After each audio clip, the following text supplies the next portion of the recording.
Opinions expressed herein are subject to change and not necessarily the opinion of the firm. Past performance is no guarantee of future results. The information presented herein is for informational purposes only and is not intended to provide personal investment advice. It is important that you consider your tolerance for risk and investment goals when making investment decisions. Investing in securities does involve risk and the potential of losing money. The material does not constitute research, investment advice, or trade recommendations. And now introducing Mr. Keith Lanton. Good morning. Welcome to November Election Day tomorrow. Increasingly partisan country, so just see what the tea leaves bring for Election Day. Talk a little bit about that. Going to talk about the financial markets. Lots to discuss as we head into year end, and we'll talk about some strategies and some ideas here this morning. So today, November 4th, first Monday in the month of November. We're going to get started this morning. Last week we had talked about things that take place when you're in the middle of something, and in this week want to address the end, or how endings can have certain characteristics that could be beneficial for us as investors, parents, friends, to be aware of. So speaking of endings, a good way to begin, especially after the New York City Marathon here in New York this weekend. Marathons are characterized, as you may see by watching on television, or if you're a participant or at the event, with runners suddenly getting a burst of energy and the ability to run much more quickly at the end. And each year, more than 500,000 people in America run a marathon, and after training for many months, they rise one weekend morning, lace up their shoes, and they run 26.2 miles. Now, what's interesting about marathons, and perhaps what's interesting about endings, is that if you were to take a survey of the ages of participants in marathons, what you will find is that the number that is at the end of most marathon runners, when I say not the majority, but the most common or frequent number when looking at someone's age, is it will end with a 9. People in the last year of a life decade, and what that is indicative of us is that people push themselves to do something at ages like 29, 39, 49, 59, all the way up to 89 when it comes to the New York City Marathon. And there's something about reaching the end of a decade that somehow rattles the thinking and redirects the actions. And endings have that effect. Like beginnings and midpoints, endings quietly steer what we do and how we do it. I mentioned at endings we tend to suddenly get that burst of energy. Another factor, something to think about when perhaps you're speaking with others in whatever field it is that you operate in, if it's financial services or if you're talking with family or loved ones. As people approach the end of different events in their life, one of which is the actual end of their life, but other events that mark the endings, things like leaving college or graduate school, it's the end of that period of your life, or perhaps someone's about to switch jobs or move to a new city. What sociologists have observed is that people start culling or reducing the relationships that they have, and they focus on what they view as their most important or core relationships. You may have observed this perhaps when you were in high school or college. Perhaps you even subconsciously participated in this behavior, whereby perhaps you focused not necessarily cognizantly, but you focused on the friends that you viewed as most critical and important, and perhaps the freshman class that was coming in that previously you had taken an interest in when you were younger, you've taken less of an interest in. These are the behaviors that you see. This is what you see also typically in older people who fear that or feel that they are approaching the end of their life cycle. They may not even necessarily be aware that they're doing it, but what they do is they focus on the people that they choose to focus on, what's important to them, and tend to reduce their inner circle. Endings offer good news and bad news about our behavior and judgment. I'll give you the bad news first. Endings help us encode, but they can sometimes twist our memory and cloud our perception by overweighting final moments and neglecting the totality. Endings can also be a positive force. They can help us energize to reach a goal. They can help us to edit the non-essential from our lives, and they can help us elevate, not through the simple pursuit of happiness, but through the more complex power of poignancy. Closings, conclusions, and culminations reveal something essential about the human condition. In the end, we seek meaning. So, the end of that discussion. Moving on to the financial markets this morning. Last week we saw lots of strength in financial markets here in the United States as well as internationally, as we got some earnings news that the markets received positively.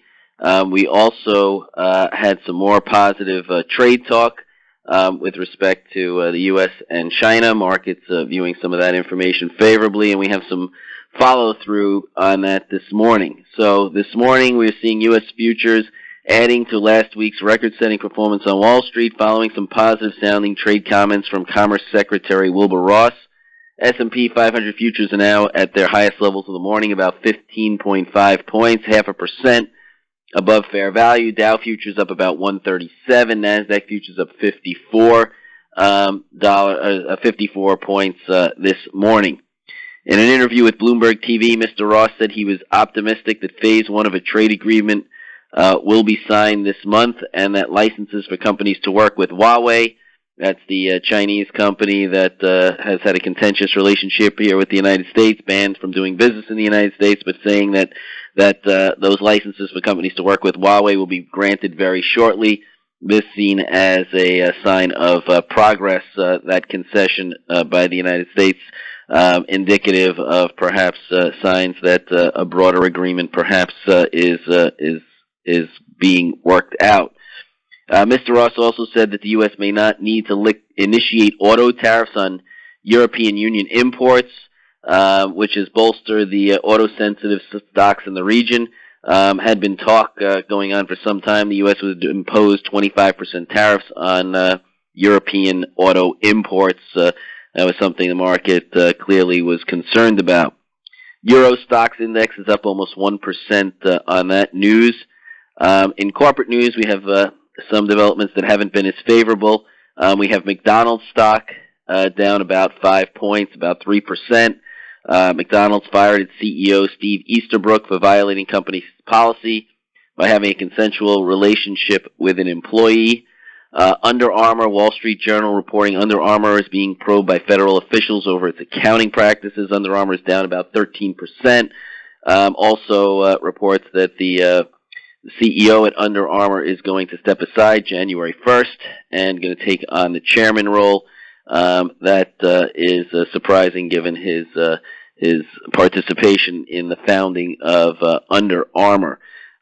What so far is interesting about Under Armour is the accusations seem to focus on timing of revenues and earnings, not necessarily the fact that revenues or earnings were fabricated. So we'll see exactly how much pressure is on Under Armour stock, and if you have Under Armour bonds in your portfolio, you may want to check on those as well. U.S. Treasury market seeing less demand amid the positive sentiment reflected in the futures trade. The 2-year yield is up about 2 basis points now. Looking at about a 158 on the 2-year. Now we're at a 159. Seeing increased pressure on treasuries on the sell side. Yields moving higher. The 5-year is a 159 as well. The 10-year a 177. The 30-year a 226. Also worth noting that with the Federal Reserve last week cutting interest rates, another factor in the markets move higher. Some suggesting that maybe the Fed got it right, despite some of the critique of the Fed. But we have now a Fed funds futures rate that's somewhere between 150 and 175. And what that has done is it has pushed short-term rates lower, and it has created a positively sloped yield curve once again. So some of those concerns about that inverted yield curve, seeing less pressure from that as the Fed has lowered those short-term rates. Also in the news this morning, Bausch Health, symbol BHC, is up about 3% after beating guidance on earnings and revenues. In general news, reports this morning that Joe Biden is leading the national race for the Democratic nomination with 27% of registered Democratic voters favoring Joe Biden. This is according to the Wall Street Journal. Elizabeth Warren's at 23%, Bernie Sanders at 19%. This poll is also at the moment showing that both Mr. Biden and Ms. Warren, Mrs. Warren would top President Trump in a general election. With respect to impeachment, Americans are divided by party, again, according to the Wall Street Journal. Also this morning, Reuters is reporting that China's foreign ministry is saying that President Trump and Chinese President Xi are keeping in touch through various means. Japanese foreign minister saying he sees progress that could result in the elimination of auto tariffs between the United States and Japan. That's according to the Financial Times. Apple in the news, they're requesting a tariff exemption on iPhone parts, watches, and AirPods, according to Bloomberg. And ABC News is reporting that Tesla is being investigated by the National Highway Traffic Safety Administration following a quote-unquote alarming number of car fires. Verizon in the news, downgraded to neutral from buy at Nomura. They lowered their target to $65 per share. Over the weekend, actually on Friday after the close, Berkshire Hathaway announced their earnings, saying its quarterly profit rose more than analysts expected, as growth in several business lines offset the drag from trade tensions and tariffs. And billionaire, also of note, was billionaire Warren Buffett's inability to deploy the conglomerate's cash in the most recent quarter. Earnings at Berkshire's A shares were at $4,816 a share, up from $4,189 per share a year ago. Taking a look at where we are in financial markets relative to a year ago, S&P is now up 24.4%. Important to note that these year-to-date numbers look especially good because we had a significant sell-off at the end of last year and started from fairly low numbers, but nevertheless, even if you look at one-year performance on the S&P, it's up 14%, year-to-date up 24%. The Dow's up 19%, NASDAQ up 27%. International markets have been catching up to U.S. markets, quietly staging very strong performance in many foreign stock markets, and this is developed markets. They're now up 18% year-to-date. Emerging markets trailing up about 11% year-to-date. Barrons, talking about the financial markets last week, out talking about the move up last week. They're saying if there is a fly in the ointment, and there always is, it's that so much of the market's gains in aggregate value have been concentrated in mega cap tech stocks like Apple, Microsoft, Amazon, and Google. They now make up $4 trillion, and that number of those four stocks alone represents more than all of the Russell 2000 small cap index. That said, Brett, the number of advancing stocks versus decliners on the New York Stock Exchange also is at a peak, indicating relatively broad participation in the major indexes march to record highs. The markets stand at these exalted levels as they head into the strongest seasonal period based on history, according to the Trader's Almanac. Last week we got further verification or justification for perhaps the strength as we got the employment report on Friday. Being characterized as very much a Goldilocks report. Non-farm payrolls up 128,000 last month. much more than the 85,000 economists had forecast. That was adjusted for the GM strike. And we saw previous month's numbers, which had been weak, revised up by 94,000. The unemployment rate ticked up to 3.6%, but it ticked up for a good reason. More people entering the labor force, participation rate increasing, and perhaps the cherry on top is that average hourly earnings were only up 0.2%, so the inflation remaining benign. What do we have to look forward to this week? We get earnings reports today from Con Ed, Marriott, Uber. Under Armour reported. We talked about some of the stress going on there. Tomorrow, Election Day. This is an off-election year featuring gubernatorial races in Kentucky and Mississippi, as well as a runoff in Louisiana. That's not until November 16th. On local ballot initiatives, Proposition C in San Francisco, which would overturn the ban on the sale and distribution of e-cigarettes that was signed into law earlier this year. Wednesday, we get earnings from CVS, Qualcomm, Barrick Gold. We also get the productivity and cost data for the third quarter, important numbers here for inflation.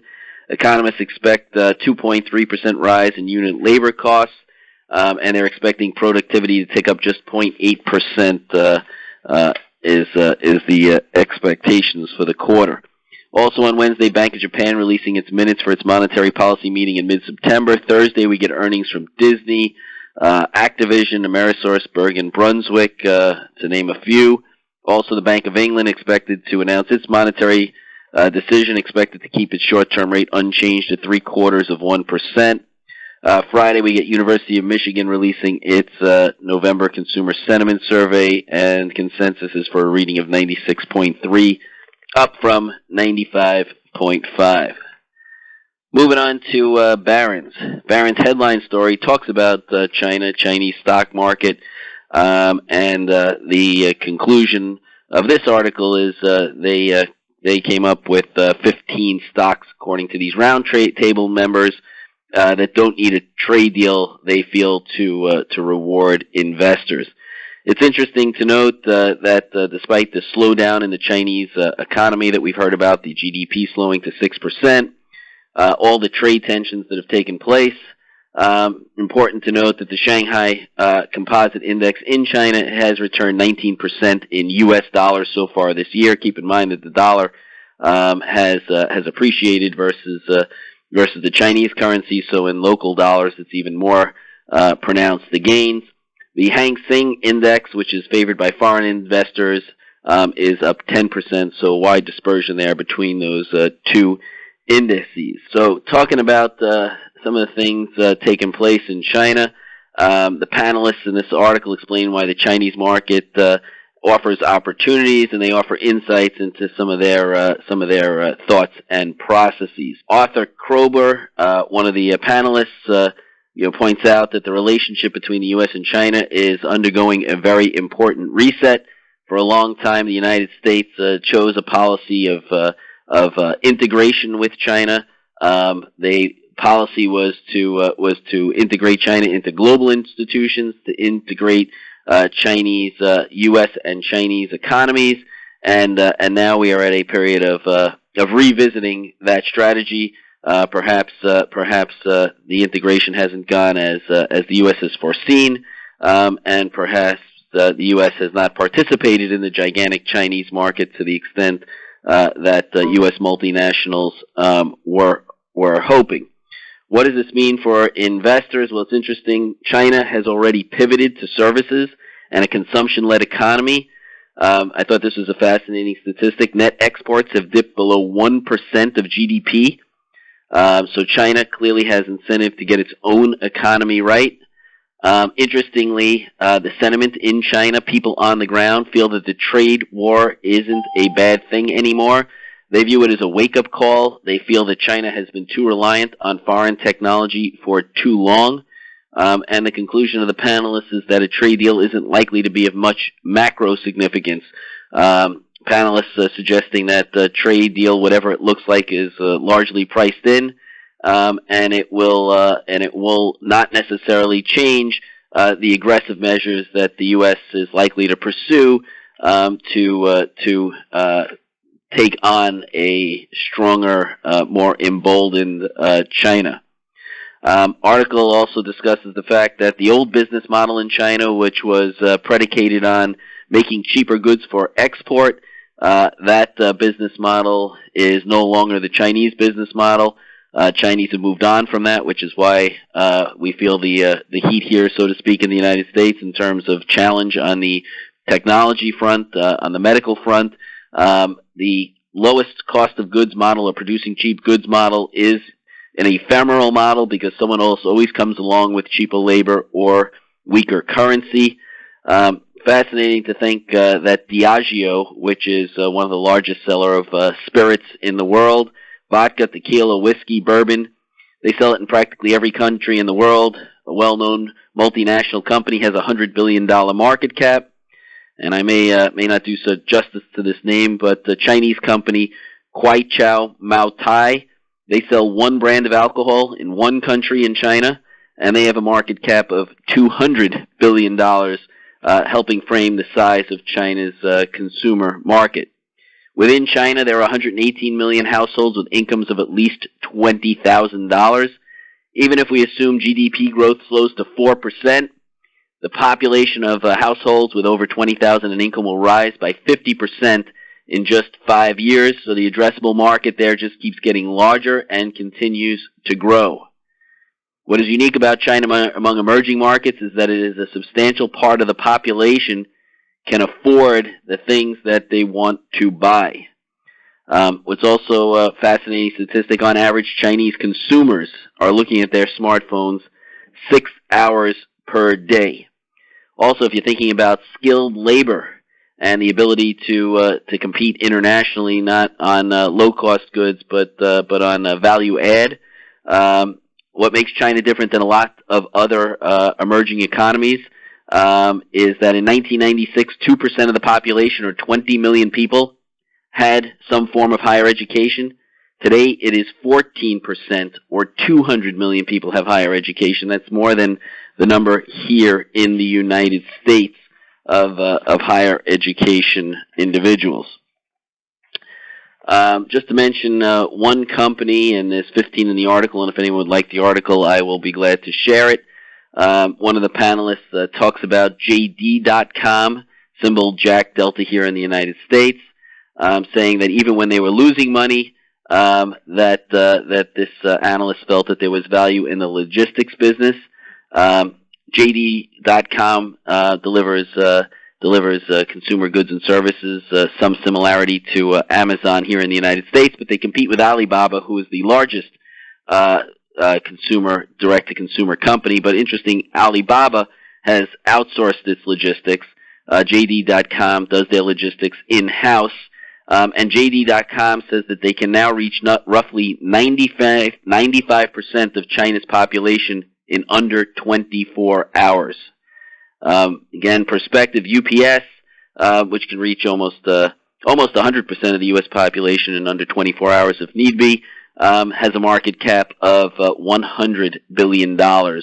And this analyst saying that the market's finally seeing signs of this ability of JD to have this logistics powerhouse being reflected in its stock price. Going to talk about some dividend-yielding stocks in a yield-starved world. Barrons talks about 5 high-yield stocks that they think can maintain their dividends. They point out that there are more than 24 S&P 500 stocks that pay 5% or more, but they emphasize it would be a bad idea to invest in most of them. High yields are often a sign that investors doubt payments are safe. Companies that carry them can also come with unintended baggage like bloated debt, deteriorating business conditions. When looking for bargains, use a guilty until proven otherwise approach. Don't rely too heavily on simple financial strength measures. You need to dig deeper when you see these high yields. So Barrons did that research and came up with their opinion, and suggest you do your own dive and not necessarily take their word on face value, but good food for thought. They say one of those 5 companies is AT&T, symbol T is in Tango. Recently, AT&T this past week offered 3-year financial guidance as part of a truce with activist investor Elliott Management, and AT&T say they see dividends consuming less than half of free cash flow by 2022. That makes the current yield 5.3%, even after a 36% run-up in the stock this year, look credible. Also on the list here is Schlumberger, symbol SAM, Lucky Boy. Stock's down more than 2/3 from the summer of 2014. They have a new CEO who plans to raise profitability by selling underperforming assets, walking away from dilutive contracts, and increasing digital sales. Analyst at Morgan Stanley expects rapid improvement in Schlumberger's free cash flow beginning next year as capital spending falls. If he's correct, Schlumberger will be able to maintain their 6.1% yield with free cash flow from operations. Obviously, Schlumberger and that dividend somewhat under the influence of something that's out of their control, and that is the price of energy. Third stock on the list, AbbVie, symbol Apple Boy Boy Victor. AbbVie gets more than half its revenue from one drug, Humira. Sales of that drug have already peaked and could plunge after 2022 when generic competition kicks in. This summer, AbbVie announced it would buy Botox maker Allergan, symbol AGN. AbbVie has a number of new exciting drugs coming, but nevertheless, without the purchase of Allergan, the expectations were for 11% revenue decline in 2023, slowing to 3% by 2025. With the purchase of Allergan, those declines shrink to 7% and 1% respectively. The two companies expected to have 9% free cash yield by 2023, which seems like, according to Barrons' opinion, there will be enough of a cushion to keep that 5.4% dividend safe. Next, suggestions in the retail space. Article states to steer clear of retailers like Macy's yielding 10%, limited brands yielding 7%, but they are optimistic about the Simon Property Group, symbol SPG, which owns malls and outlets in top markets. They aren't immune to the weakness of their tenants, but they are taking action. What Simon has done is they have lowered leverage, and they are making investments in companies that they feel could be symbiotic or complementary to their existing properties. Recently taken stakes in Lifetime, a gym operator, Pinstripe, a chain of restaurants with bowling and bocce, and Allied Esports for competitive video gaming. Simon shares are a quarter less expensive they have been on average over the past 5 years, and the dividend yield is 5.6%. Finally, one last stock I'll mention. Final stock is Iron Mountain, symbol IRM, Real Estate Investment Trust, a REIT specializing in storage of documents or recordings. It has shredding and digitization businesses and a fast-growing data center operations. There aren't any companies that look exactly like Iron Mountain, but the pure plays in data storage like Digital Realty and Extra Space Storage trade roughly 2 times more expensive than does Iron Mountain IRM on an earnings before interest, taxes, and depreciation and amortization basis, EBITDA basis, and Iron Mountain is currently paying a yield of 7.5%, about double their competition. So perhaps the digitization story not quite twice as good, but perhaps significantly better than the current valuations suggest for Iron Mountain IRM. That's everything I've got. Thank you for listening to Mr. Keith Lanton. For more podcasts, please visit our website, www.lanternwa.com.